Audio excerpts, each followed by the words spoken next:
Jeg hedder Pia Andersen.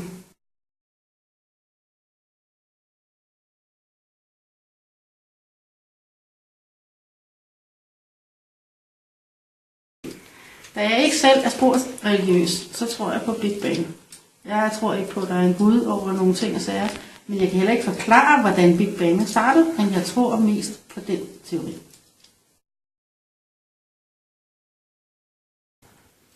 Foreløbig er der ikke andet, der tyder på det. Det har det jo gjort i milliarder af år. Men der er også andre, der har en teori om, at det vil pulsere, at det på et eller andet tidspunkt vil samle sig sammen, og så det starter måske et nyt Big Bang. Umiddelbart så ved jeg ikke, hvad jeg præcis selv tror på af de to. Der findes også endnu andre, men måske den tiltaler mig lidt det, at tingene kan starte forfra, at den altså pulserer.